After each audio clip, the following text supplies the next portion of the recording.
Hello guys, welcome to our channel. This is Prasad smarty. Good morning from Kadapa. కడపలో ఉన్న అమీపీర్ దర్గాకి రావడం జరిగింది.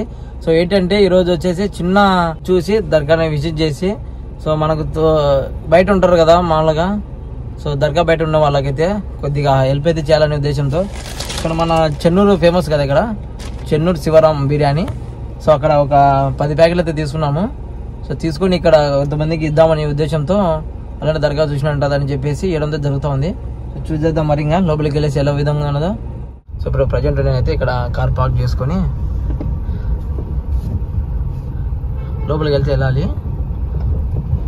సో బైక్ పార్కింగ్ వచ్చేసి ఫ్రంట్ సైడ్ అయితే ఉంది, కార్ పార్కింగ్ వచ్చేసి బ్యాక్ సైడ్. దీనికి మంచిగా అరేంజ్ చేయడంతో జరిగింది. సో దర్గాకు వచ్చే వాళ్ళు బయట పెట్టుకోకుండా, ట్రాఫిక్ జామ్ కాకుండా ఇక్కడ పెట్టుకోనికి ఉంది. అయితే దర్గాలోకి వెళ్ళక ముందు ఇక్కడ కాలు ముఖం కడుక్కొని వెళ్ళాలి. సో ఈ సైడ్ పురుషులకు, ఈ సైడ్ స్త్రీలకు.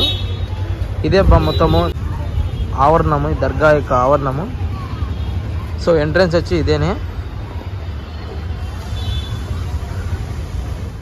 నమస్తే దోస్తులు, ఇప్పుడు మీకు కనిపించేది అమీర్పీర్ దర్గా బయట ఆవరణము. చూడండి ఏ విధంగా ఉన్నదే మొత్తము. అమీర్పీర్ దర్గా చరిత్రను చూసుకున్నట్లయితే ఇలాహీ మహమ్మద్ అజ్రా, మహమ్మద్ హుసేన్ ఇలాంటి వాళ్ళు అనేకులు 16వ శతాబ్దంలో అంటే 1683 సంవత్సరంలో అమీర్పీర్ దర్గా నిర్మించడం జరిగింది. ఇక్కడ అమీర్పీర్ దర్గా సమాధి కూడా ఇక్కడే ఉంది మీరు చూసుకున్నట్లయితే.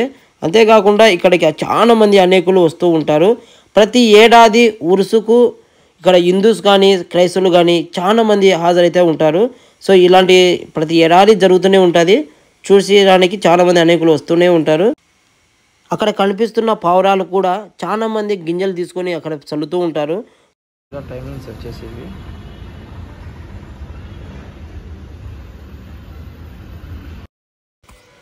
ఇక్కడ కనిపిస్తున్న హాల్లో నమాజ్ చదువుకోవడానికి పరిశుద్ధమైన స్థలం. అక్కడ చాలా మంది ఇక్కడి నుంచి నమాజ్ చదువుకుంటూ ఉంటారు.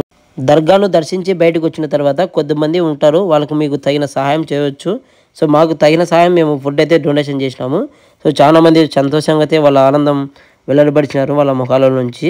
సో ఇక్కడ పక్షులు కూడా ఉంటాయి. సో దానికి హెల్ప్ చేయాలనుకున్న వాళ్ళు గింజల రూపంలో ఇచ్చేసి దానికి హెల్ప్ చేయొచ్చు.